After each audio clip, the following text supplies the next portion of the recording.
Good afternoon, everyone. Welcome to this month's MillerKnoll's Design Perspective. Today, we're going to be celebrating Earth Month by having a conversation with our Senior Vice President of Innovation and Sustainability at MillerKnoll, Sean McDowell. Climate change is not a new topic, and it's certainly not a new topic for MillerKnoll.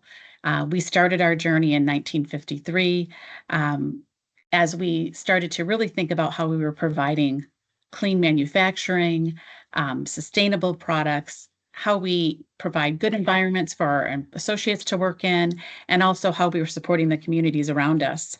We all know that climate change is not a distant threat. It is an urgent challenge confronting us today.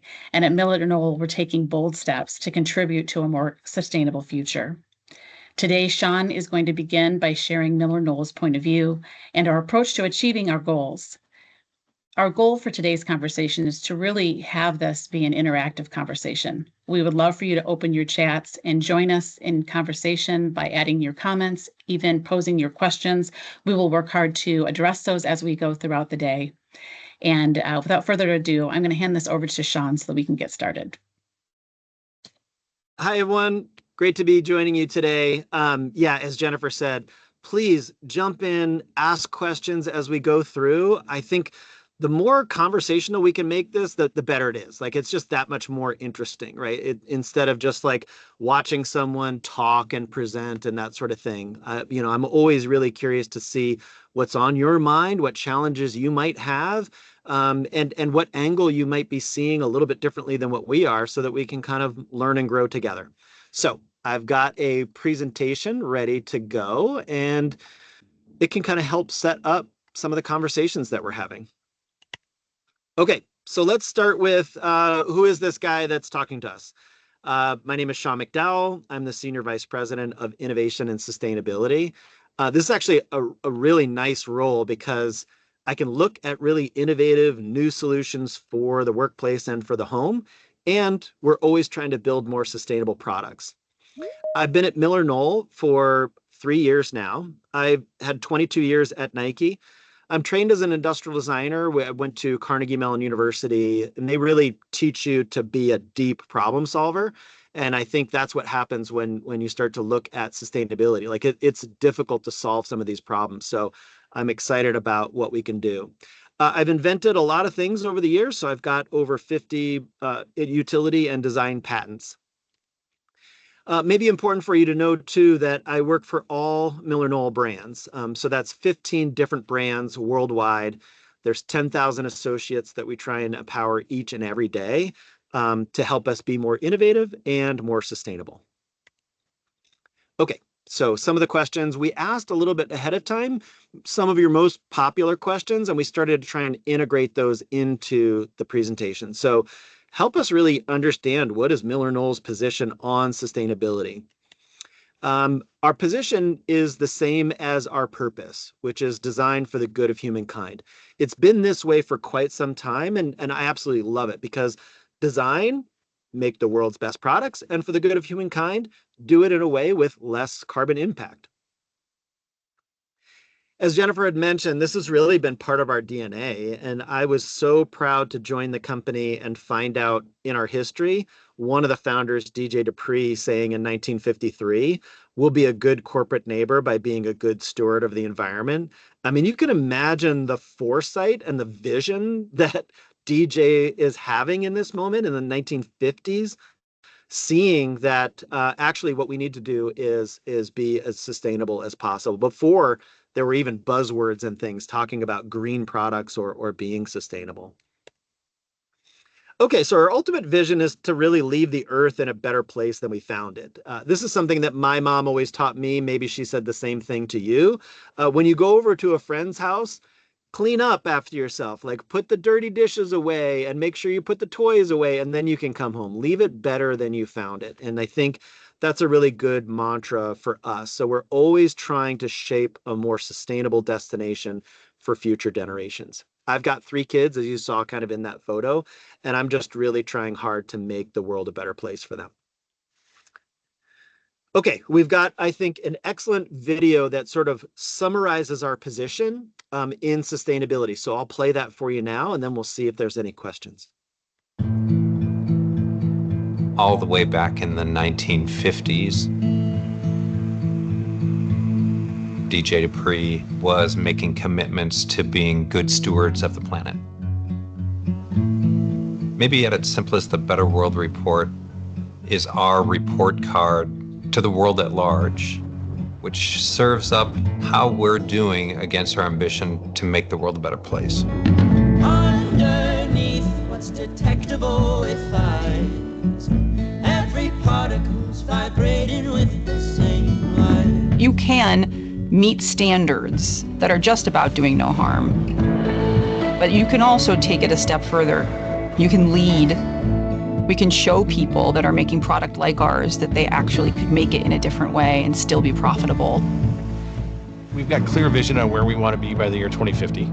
Innovation is a key part of our sustainability attributes. The problems we are trying to solve require us to develop new materials and new technologies. The important part of our strategy is continual improvement, taking every product that we have in our portfolio and making it better. No compromises. We will not give on durability, quality, longevity of the product. We will take the product through the same rigorous testing that it went through the first time it was developed. Our mission at MillerKnoll is to foster a culture of highly engaged associates where everyone belongs.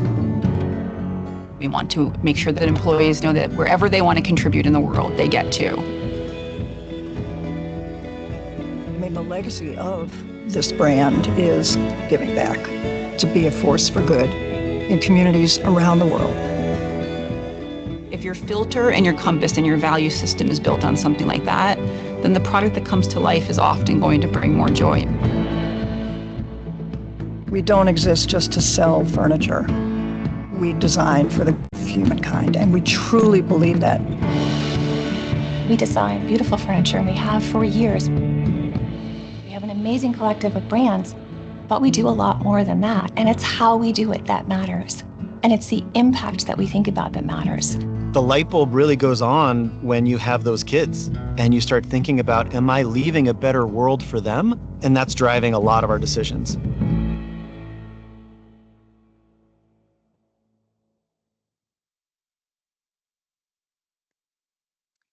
Great. And as I mentioned before, like feel free to jump into the chat and drop some questions that you might have. And Jennifer, maybe you can kind of keep an eye on that just in case something comes up and I can't see it. But right at the end there, it had MillerKnoll.com. And maybe I'll emphasize too that there's a lot of really good information on MillerKnoll.com. So feel free to go there kind of at any time. Okay, let's talk about how to calculate a carbon footprint. I think this is something that I get asked all the time, and sometimes people are even a little bit shy to sort of ask this question. So we thought, let's just level set. Let's go down to kind of the basics and let's look, right? So, it's a really complex product, but a solid kilogram of carbon is about the size of your forearm. It's one small log. But when it goes into its gaseous form, it's a little bit like a 36-inch beach ball. So it's a pretty good size ball. So when we talk about sort of something that might be 128 kilograms of carbon, you can think about 128 logs or 128 beach balls. Now, we've been in part of a carbon cycle for millions of years, and carbon itself is a building block for the environment. So it's not a bad thing. And for a long time, essentially all of this circle was working very efficiently. Cows produce, CO2 and methane, and the environment has been able to capture that through photosynthesis and through trees to be able to process all of that carbon. The trick starts to become when we started showing up kind of in the 1800s and producing a lot of fossil fuels through transportation, through originally, going with coal and running trains and eventually planes and trucks and factories, and so right now we're sort of out of balance and we're unable to process that carbon, that additional carbon through our existing systems. So that's why carbon reduction needs to become one of our major goals. Okay, so this is how we look at things from a MillerKnoll perspective. We know that everything matters in our product creation cycle, and we're trying to create something that is more infinite and more sustainable. I think it starts at the top with products that are built to last. That's the best thing that we can do. I think lots of us have had some of those products that fall apart pretty quickly, and then it just winds up in landfill because it's not a usable product. We have incredibly tough standards getting them through our test lab. And I sort of have a love-hate relationship with the test lab. Like I love them because I know that it makes better products, but it's hard to make it through and hit that 12-year warranty for 350-pound male, 3 different shifts during its day. It's tough. So you know when you get a product from us that it's built to last a long time. Now, what we need to do is start shifting towards more natural, renewable materials to build those products. We use safe chemistry. We need to conserve the amount of water that we're using, eliminate waste throughout the process, and that starts to get you to low carbon products. We've also been very good at then building them in local for local manufacturing. So that means Western Europe for Western Europe, North America for North America, and Asia Pacific for Asia Pacific. Now we're part of a global supply chain, and so we share some of those parts. But if we can really minimize the amount of shipping that we're doing, it's one of the best things that we can do. I'm very proud to announce that this month we use 100% renewable electricity. And that is a pretty bold, ambitious goal that we've been done. So every facility that is a MillerKnoll facility, from showrooms to our manufacturing sites, all those facilities have switched over. We use really smart, renewable packaging. We've eliminated millions of pounds of single-use plastics, styrofoams, bubble wrap, and we've been able to make better, stronger packages along the way. We're smart about our transportation. We're using artificial intelligence to help us with transportation routes to minimize, or maximize fuel economy. We're also moving towards biofuels and electrifying our fleet. And then we'll talk about this a little bit later, but we have a really excellent end of life program. So you sort of feel like, what do I do with all this furniture when I'm done with it? Or maybe you're a specifier and you want to go in and refresh a floor plate, but you feel guilty about maybe throwing all of that furniture into landfill. The good news is we'll take all of it back. Anything that you've got, no matter what condition, no matter what supplier, we'll take that away from you so that you don't have to put it into landfill. And then we'll evaluate it, sometimes separate it into its recycling streams and create new products from that recycling to build more beautiful, built to last products. So you start to see this infinite product creation loop that we've got. Maybe I'll pause there and just sort of see if there's questions that you might have on this chart, just because I think it's a good one and I just sort of unloaded a lot of information.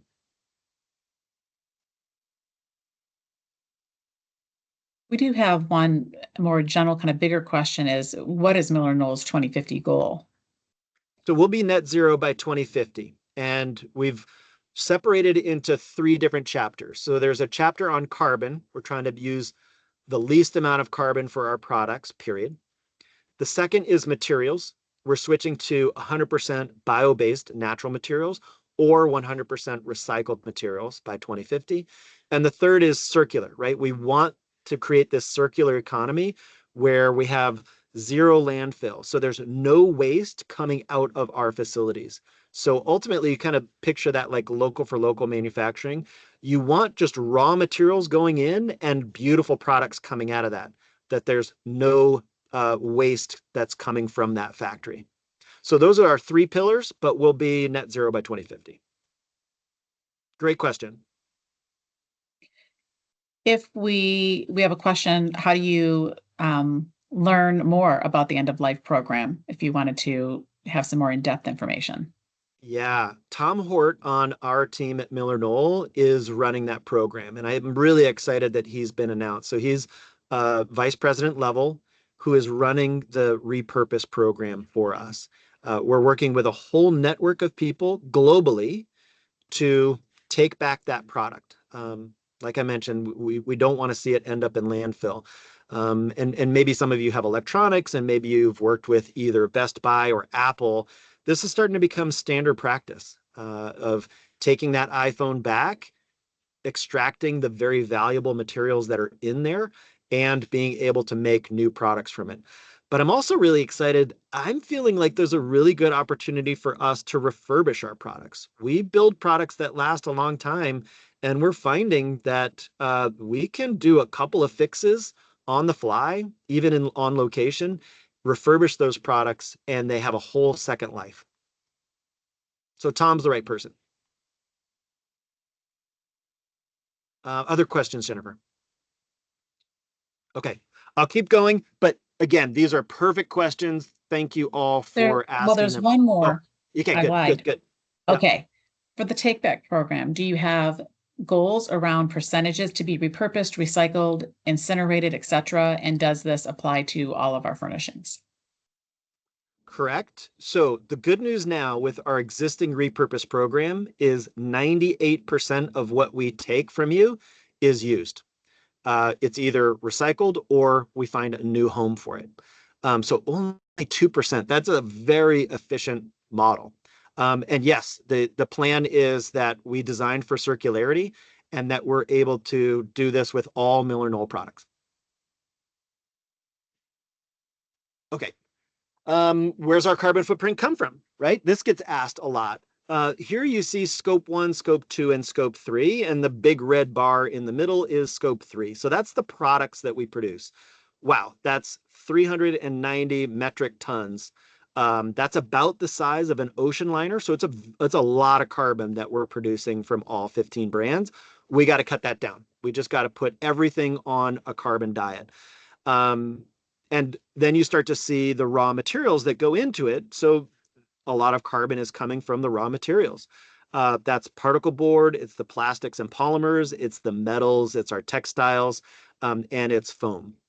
So this kind of becomes our innovation roadmap. We need solutions for all of these things. And you might be asking yourself, like, particle board, wow, okay, but wood is like a pretty natural material. That is true. You also need to think when you're specifying about weight. So we make a lot of work surfaces that are heavy. Heavy means it is intense with carbon. So it might have a low carbon score, but because we're doing so much of it and because it's heavy and very dense, you're having a lot of carbon in that. So we're looking for solutions to all of those things. Okay, so maybe you're in your seat and you're saying, all right, help me sort of specify more sustainable materials. I get asked this question all the time. This is just sort of like a good rule of thumb for you. These are industry averages. This is the carbon impact for a lot of raw materials.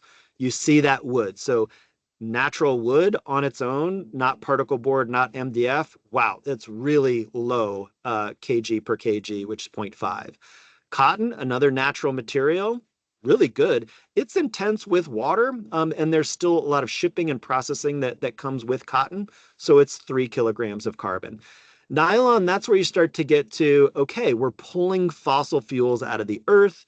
We're creating polymers. There's a lot of energy consumption in that. It's about 7 kilograms of carbon. Aluminum, a little bit higher, and this is just virgin aluminum, not recycled aluminum, so it's about 12 kilograms of carbon. And then I think what's maybe a big surprise for people sometimes is seeing that leather is right around 35 kilograms of carbon. Well, leather's a natural material, right? And it's even a byproduct of the meat industry. Yes, all of that is true. Cows also produce a lot of methane. Methane is a large particle that is burning a hole in the ozone layer, and we have more cows than we've ever had on Earth. So these are just some of the things that you have to consider when you're specifying products. So generally, if you can select textiles that are more natural, made with renewable materials, that can be organic cotton, hemp, linen, wool, all really good. You can also look for high recycled content materials. We've switched, and we're in the process of switching all of our materials to use between 75% and 100% recycled PET. That's been really good. So we've done, I think, the top 35 materials, the most popular materials, and we're just clicking from 36 to 100 now, and next year we'll do 100 to 150, and then 150 to 200. We're just working our way through the portfolio. You don't need to specify anything different. It's the exact same product code, but you should be asking, does this have recycled content? Using low water or eco-friendly dyeing techniques, maximizing the yield and reducing the waste. And then let's start to look at more biodegradable products for the end of life. And we've got some interesting solutions there. As I mentioned, we're really upping our recycled content for something that's in the polyester zone. You're just seeing those materials switch over to be really strong, really durable. They can come in any color. They're really good for high traffic areas. We've switched to 100% recycled Dacron. So this is that top layer of any upholstery. This, I think, is really excellent. You can be asking those questions.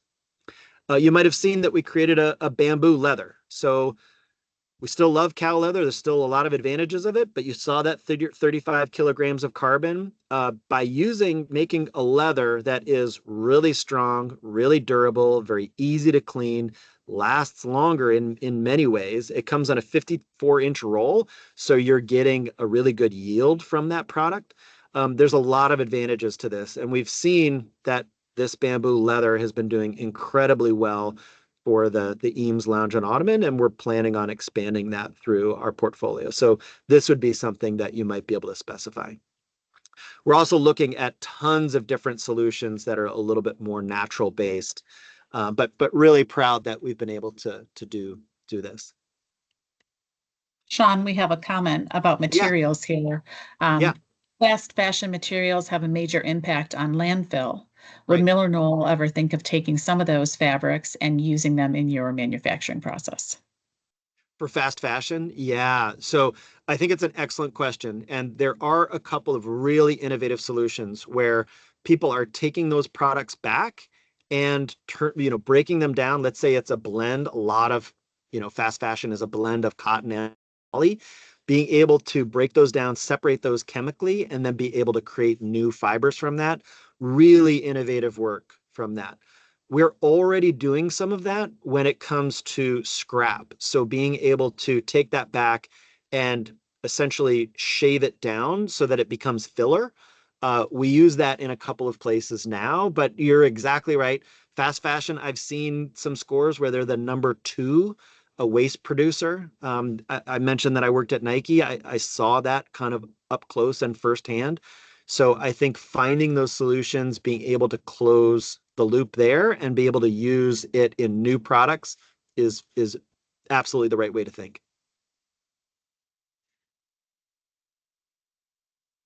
We're switching to more natural foams. So this is great news for us. And we've been able to do this with our Hay brand already. And you could imagine us continuing this across our portfolio. I've mentioned this before, but foams come from petroleum today. So a polyurethane cushion comes from a virgin fossil fuel that we're taking out of the earth, dead dinosaurs, and we're converting that into a standard polyurethane foam. We've been able to reverse engineer that and use more natural materials. So you start to look at sources like algae, castor bean oil, linseed oil, where you're taking that and creating a polyurethane foam from that. It has the same quality, it has the same durability standards, compression set. It's an excellent foam, and it's over 75% carbon reduction. So you're getting wonderful product with a natural material. This is another, hay chair that we're using that natural materials with. You should also be asking for every shell chair, it should be 100% recycled polymers. This is very, very easy and very standard practice for us to do. So you'll see that amongst all of our shell chairs, whether it's Eames or Muto or Hay, those harder polymers that are glass reinforced, you can make that out of recycled content. And actually last year alone, we saved 30 million water bottles that were diverted from ocean to put into our products. You might have seen this in the news, but we created a really nice eelgrass acoustical tile. This is fun. It's a beautiful organic material. Actually, if you don't know the story, eelgrass is grown naturally in Denmark and the Nordic region. It has a natural life where it grows in the ocean and then it dies in the fall as the weather gets cool.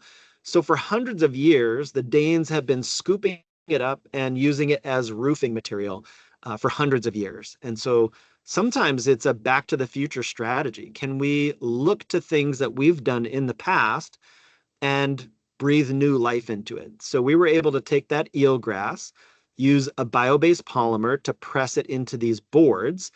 And here's like the most exciting part of the story. Because it spent all of its life in salt water, it is naturally fire resistant. So we don't have to add any chemicals or any fire resistant chemistry to this whatsoever. It just does not burn. So it's a great, exciting new material.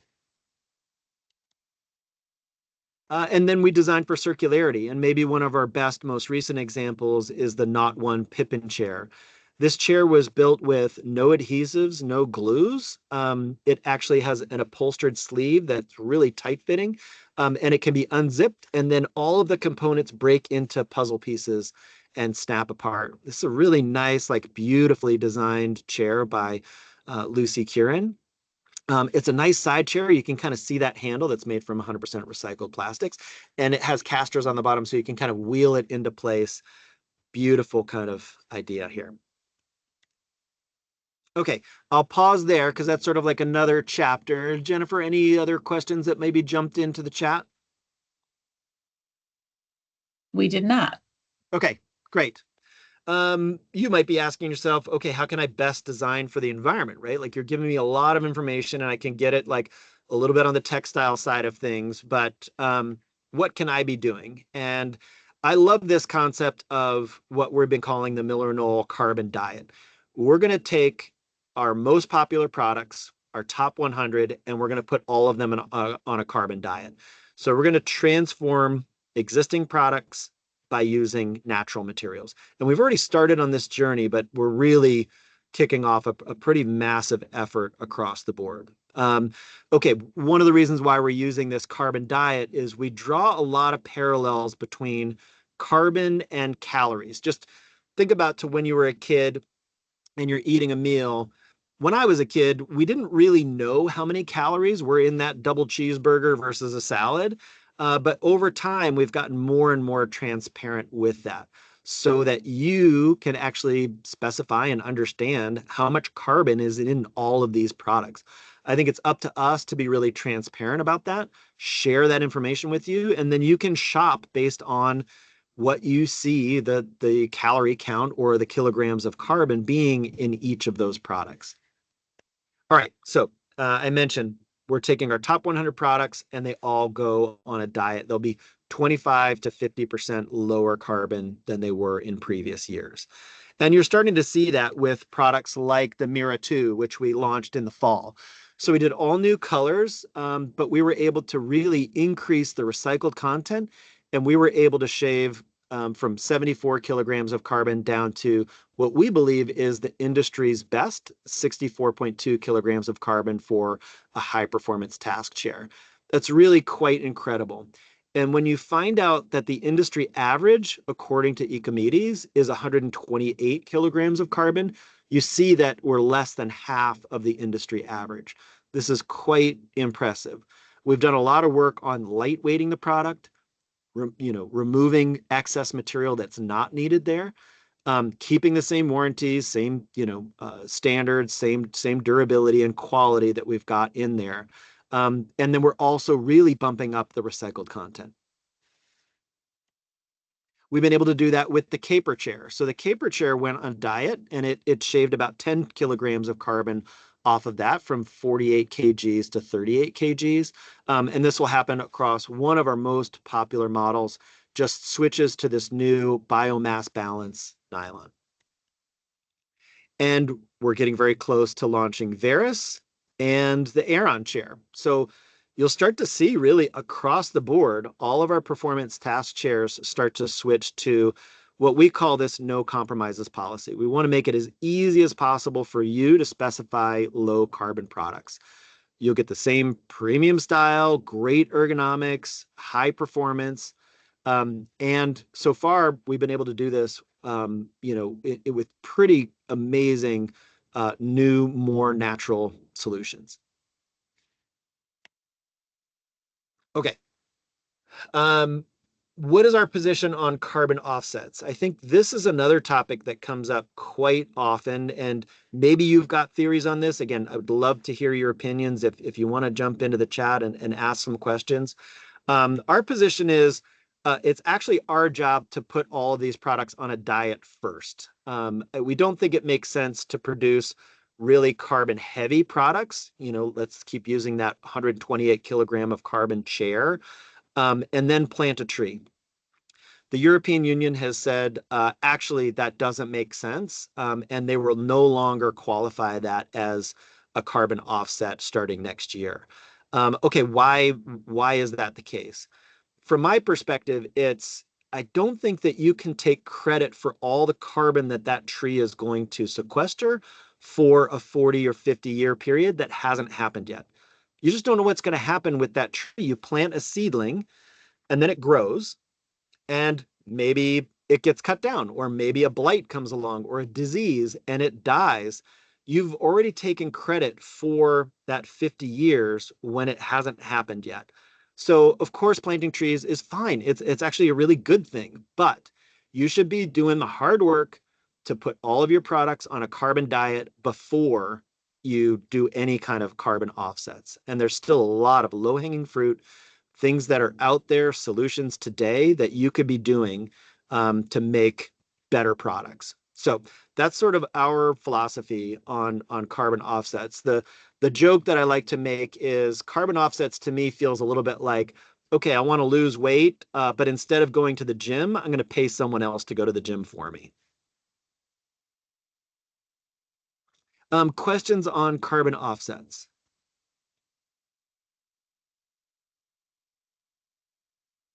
Okay. Nothing really in the chat. I mean, one of the things, Sean, I think that sometimes when you're in specification and you have so many different things to choose from, how do you identify products that maybe are trying to use the offset, that are carbon heavy? What's the best way for someone to narrow down their options? Yep.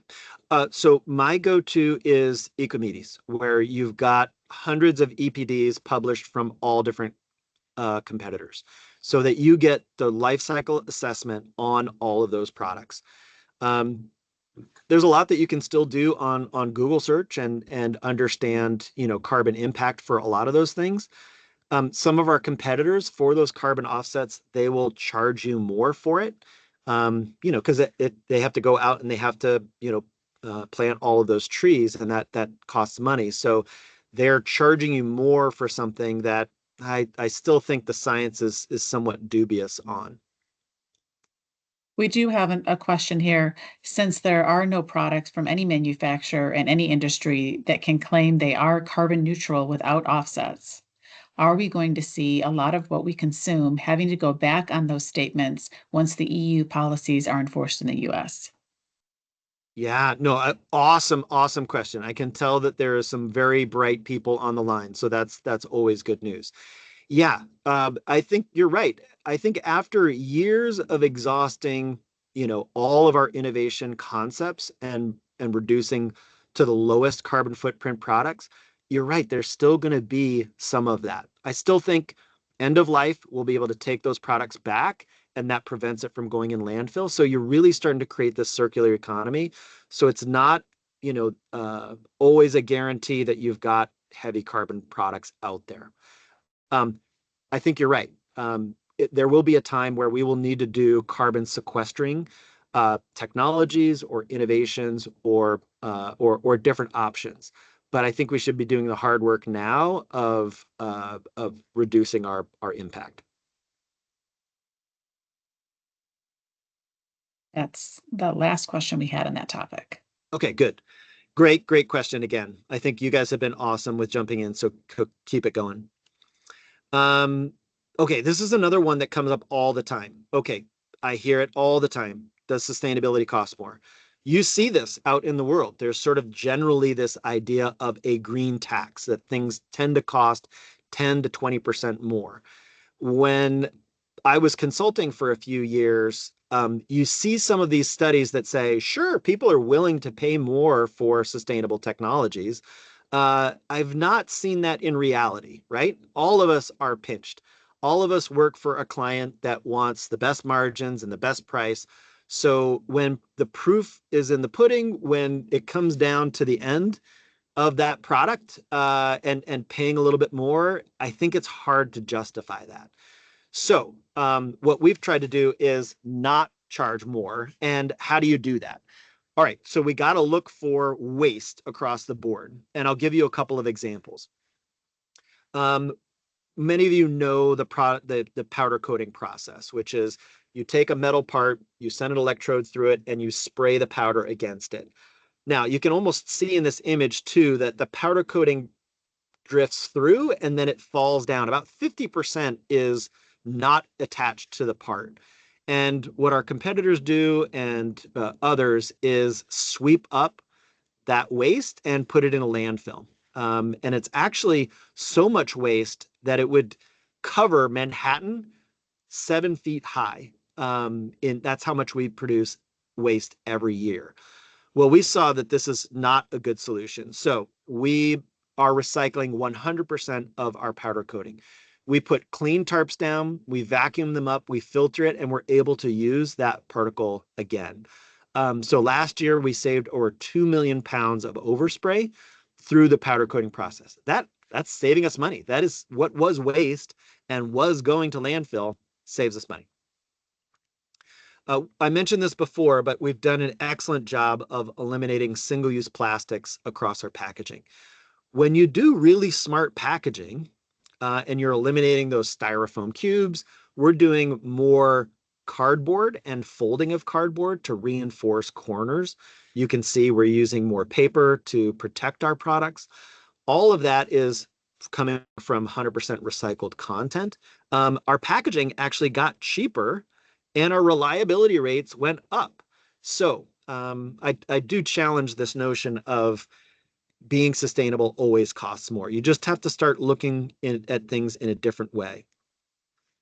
The other is material efficiency. So I mentioned this a little bit earlier, but sometimes we've designed things sort of for the look. And sometimes, like this base that's sort of seen here, a lot of our bases were designed in the 90s, kind of just for the way that they looked. But now we have really efficient, really strong computer programs that can optimize the design and optimize the shape. And so we ask it to reduce the amount of mass, and then we get back sort of an optimal geometry. We've been changing our geometries and lightweighting our products. I mentioned this on the Mira too. And what you start to get is less raw material goes into that, and that saves you money. With material yields and efficiency, that's also something that saves you money, right? I think sometimes in the industry, there's sort of a best practice of I'm making a sofa. I'm just going to order a couple of extra yards of material just to be sure. And then all of that is waste. Well, again, we've got smart computer technologies and smart people that can actually be really precise with that material and making sure that there's as little waste as possible. You're sort of optimizing the yield of that product across the board. So using our materials more efficiently also saves us money. And then I mentioned this before too, but optimizing our logistics and supply chain, all of these things are saving us money. So giving a route and using artificial intelligence to optimize that route. Let's say it's got 5 different stops. What's the best route for that? Computers can help us with that. What's the best way for us to load that truck up and have it stacked from floor to ceiling with the exact right block boxes in the right, because some of them are all different shapes and sizes. And maybe they're making 5 different stops. So what is loaded first, second, third? Being able to optimize our entire supply chain and our logistics, that also saves us money. Okay, so that was sort of in the, sustainability has to cost more. I challenge that notion. It does not always have to cost more. Any other thoughts? Okay. We'll go into the thought about carbon neutral did come back again, Okay. just with a clarification. Meaning to say, well, companies like Apple need to stop calling their products carbon neutral once the EU policies are enforced in the US, because by those standards, they are not carbon neutral because they are only able to achieve the status by buying the offsets. So even organizations Yeah. outside of ourselves. Every organization, yeah, will have to apply by those same rules.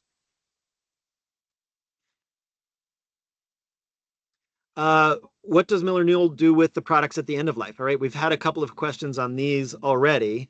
So we're doing everything that we can to close the loop, right? So we're increasing the volume of furniture that we're taking in.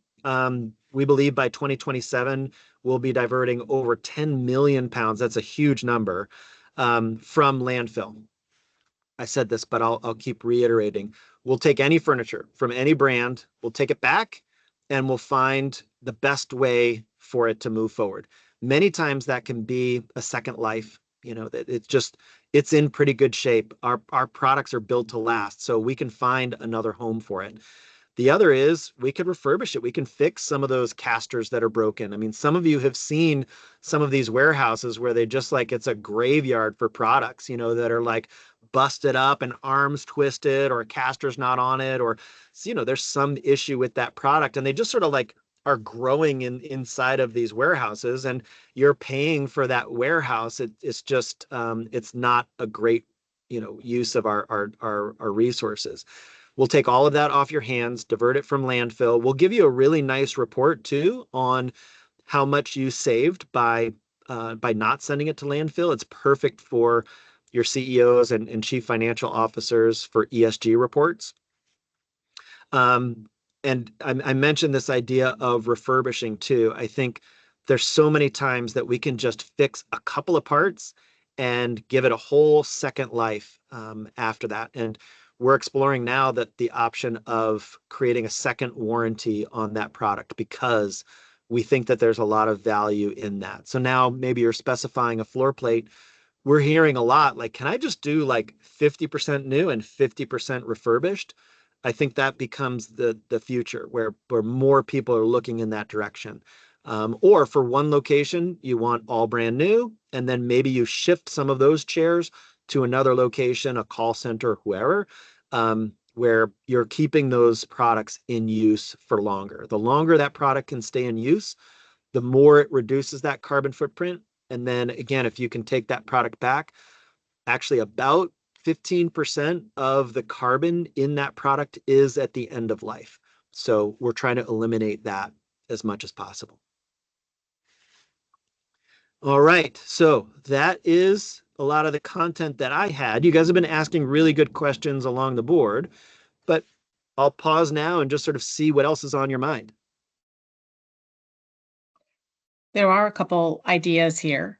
One is take back. Is this a North American policy, including Canada, like 50% with new and refurbished with warranty? We're seeing this being asked for globally, and therefore our program is expanding globally. Would MillerKnoll ever provide a resource where people or companies could go online, buy refurbished, and maybe one off, maybe home office or something? Yes, I think not only is that a wonderful idea, it's very much crossed our mind. I would say look for it in a few months, and you might start to see that rolling out. But you're exactly right. There's so many people. Remember, I worked at Nike for a very long time. Nike started to do a similar sort of repurpose program. I think it's even easier in some ways for us because we have these long, deep warranties. Our products last a long time. I think there's lots of us that maybe my kids too, right? Like my daughter wants an Aeron chair and maybe she is just at early stage of her career and she can't afford it, but she might be able to afford a refurbished one. So we start to bring new customers into the brand in all new ways. And we keep that product kind of going and it stays in utilization for as long as possible. So love this idea. And yeah, we want to do that. I often think about that with our classics, Sean. Sometimes the older they are, the better they are. And, sometimes you have to refurbish them, so they're comfortable to sit on or you want to update them. But many times especially if they're, nice Eames chair in leather or a Barcelona chair in leather. It's like when that leather patinas, it's just better and better and kind of shows that age, and we love it. That's right. Yeah, and Um, from my perspective too, I grew up a designer, so some of these, like, you're right, we've so many really good classics that are timeless. So, you know, we mentioned that word, that fast fashion before. I think we're not a fast fashion furniture brand. A lot of our products look beautiful, even when they're 80 years old, like an Eames Lounge and Ottoman that I saw the other day, or 30 years old for an Aeron or a Barcelona or Sarin and table. Like, a lot of these are just they look gorgeous, and they will that stand the test of time. we do. Um, you talked a lot and shared some different ideas about innovation, way that we're using innovation to reach our goals through materials, through processes. Are these things proprietary to MillerKnoll, or are these things that we're learning from others, or they're learning from us, or we're sharing, or how does that work? Yeah, I think it's a great question. In quite a few cases, I've got really good connections with other people in other industries. And so I'm always sort of tapping into, like, what are the best practices? And something like the bamboo leather, talking with other industries that are starting to use those things and then modifying what they have done, gets us to a really good place. Or maybe we're going to a really large chemical company, explaining what our long-term goals are, talking about how we could create a polymer for all 15 brands, and we can kind of use economy of scale to fight and get that cost down as low as possible. We're also want to do the right thing for the planet. So on almost all of these cases, we have not applied for intellectual property protection. We like to have just a couple of months head start, just so that we're seen as the industry leader, but then we want to make it available to everyone because we think it's the right thing to do. You talked specifically about, prioritizing, and we're looking at our top 100, right? Because there's a carbon footprint there we want to reduce. However, oftentimes we start working with a client, they have goals. They might have a product in mind that they want to use in a larger quantity. Do we have the ability to work with clients a little bit more impromptu to maybe make and realize some of those efficiencies? And then do they come into our normal product line, or how does that work? Yeah, no, I think it's an excellent question. I'll take it sort of in three different parts. I think we are working with some of the best clients in the world and some of the Fortune 3 companies. So, like, some of the biggest companies in the world are talking to us about how can they hit their SBTI goals, right? They have made net zero goals, and sometimes in cases like by 2030. So how do they do that with the furniture that are in some of their facilities? So they're pushing us to do a lot of the right things. So a couple of these clients have said, I need that Veris chair it to be half the carbon that it is today, and I'll put in a really big order. Well, that's great. then that gives us a little bit of that roadmap where we can fix the foam, we can fix the textile, we can fix the polymer for them, do almost like a one-off, and then that becomes the standard product for the rest of the industry. So that relationship, I think, has been enormously helpful. There are times that we're working closely with folks where we just do a pilot or a test program. It might be a new lightweight work surface, and we want to see how it does in the field when you spill coffee on it and you beat it up, and it's in a real world situation.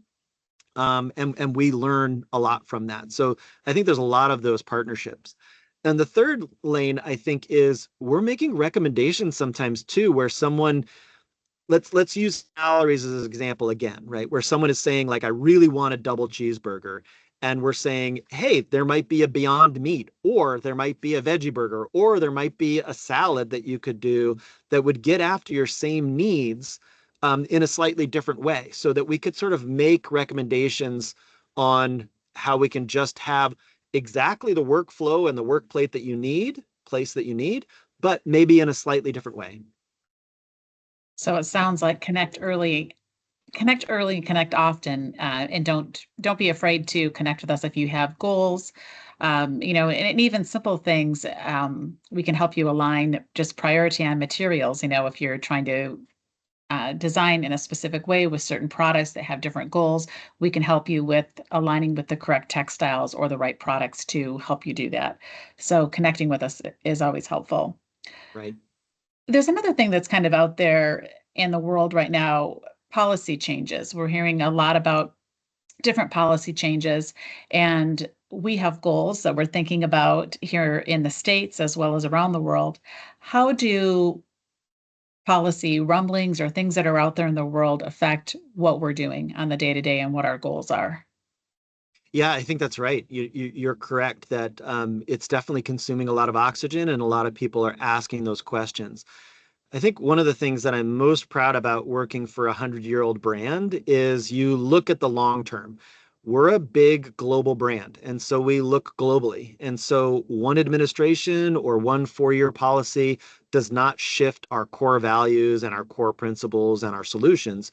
So we can sort of have these North Stars and we can stick with it, and we can kind of head in that direction and not be blown off course by, the latest news cycle. Wonderful. Okay, well, thank you for your efforts and initiatives. We have a question here. What is your perspective on balancing and doing the right things, such as initiatives versus the industry, ask for certificates, etc.? Yeah. Well, one, I'm maybe clarify a little bit more for me, because I think some of the certifications are actually really beneficial. And keep in mind that we're looking across the globe at lots of different certifications and lots of different regulations and policies to be compliant with. And we take whatever is the toughest and we work towards that. So, feel really, really proud we were able to eliminate PFAS from nearly all of our products in North America. So if you don't know PFAS, it's this forever chemical that's really very, very toxic. Minnesota was leading the charge on that because Minnesota is seeing the impact of 3M, who is invented some of these materials. They're seeing it. So they have the toughest standards, but that becomes our global standard, right? So maybe flesh it out a little bit more. Where are you trying to get after with some of the certifications? And we'll see if they jump in. Yeah. We'll see if they kind of pop in. If you do pop in and we see it in the chat afterwards, we can still reply in the chat if we're live in the meeting. So just as an FYI there. It looks like we are maybe okay. Let's see, I've got another one here. Given the current political climate where sustainability and climate action can sometimes become politicized or deprioritized, it's encouraging to see MillerKnoll continuing to share its better world and sustainability comments with clarity and momentum. So not a question, just a comment. No, it's very, Thank very you. good. Yeah. And remember too, I've got lots of different clients across the globe, and sometimes the area that resonates most with them is either that total lifetime value of that product, which happens to be more sustainable, but they're looking for the value side of things. And so you can talk about that, or you can talk about the cost savings or efficiencies. I think the other thing that we can all agree on is just conservation of natural spaces and land. We all love going to a national park and enjoying natural beauty. So waste, garbage, pollution, no one likes those things. And so that resonates with really everybody across the political spectrum. So, we're eliminating a lot of waste, and that is a really good thing. It is. Well, thank you, Sean. We appreciate your time today. And just so you know, if you want to revisit this, this will be posted on YouTube. We did add that in the chat. All of our sessions are posted there, so you can always go back and find older sessions or look to the future of what we're doing. We have a session every single month. Next month, we will be featuring some of these ideas at Design Days in Chicago. If you'll be joining us there, we would love to see you. Sean will be in attendance if you wanted to meet him personally, and is typically around that area in our showroom. So please join us in Chicago at 1100 and 1144 West Fulton Market. And with any other further questions, please pop into the chat. We will address them as we see them, and we appreciate your time today. Thanks, everybody. Thanks for dialing in. Great to see so many excellent questions and engagement and dialogue. We really, really appreciate this. We know you're on the front lines every single day dealing with the same topic. And so your questions really help us shape a better future. So thank you. Absolutely. Excellent. Thanks, Jennifer. Thanks for Thanks, everyone. Thanks. We'll see you soon.